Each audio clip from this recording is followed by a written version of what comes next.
దానికి వెరిఫికేషన్ ఉండదు, దానికి పరంగా ఉన్న ట్రూత్ ఏందో తెలియదు, దాని వెట్టింగ్ ఏ విధంగా చేయాలో తెలియదు.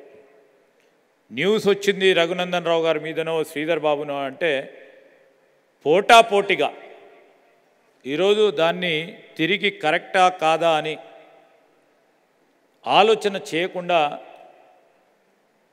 సమాచారాన్ని అందవేయాలని ఒక ఆతృత, నేను ముందుండాలని చేసే ప్రయత్నంలోనే ఈరోజు సోషల్ మీడియా ముందుకు సాగుతూ ఉన్న తరుణంలో మనమందరం కూడా ఆలోచన చేయాలి.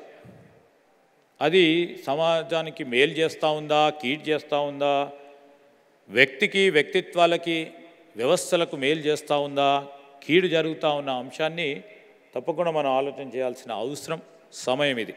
ఈ సందర్భంలో మరి రఘునందన్ రావు గారు చెప్పిన అంశాలు, ఈకలాజికల్ బ్యాలెన్స్ లేకపోవటం వల్ల అనేక అంశాలు వస్తూ ఉన్నాయి.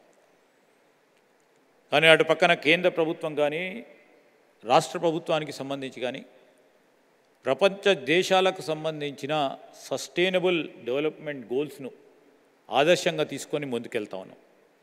ఈరోజు మేము ఏది డెవలప్మెంట్ ప్రక్రియను చేపట్టినా లేకుంటే సంక్షేమ కార్యక్రమాన్ని మొదలుపెట్టినా ఈరోజు ప్రపంచ స్థాయిలో మరి UN డిక్లేర్ చేసిన సస్టైనబుల్ గోల్ డెవలప్మెంట్ సంబంధించిన గోల్స్ని ఏర్పాటు చేయడానికి దాని ప్రక్రియ భాగంలోనే మా పాలసీ విధానాలను అమలు చేసే ప్రక్రియలో గొప్ప ప్రయత్నం జరుగుతూ ఉంది. అటు కేంద్ర ప్రభుత్వ పాలసీ విధానాలు కానీ రాష్ట్ర ప్రభుత్వానికి సంబంధించిన పాలసీ విధానాలు కానీ దీంట్లో ముడిపడే ఉండాలి.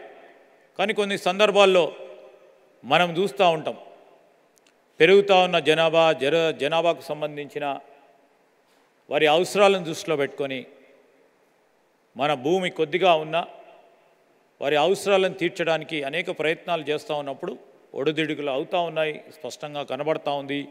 ఈకలాజికల్ ఇంబ్యాలెన్స్ జరుగుతూ ఉంది.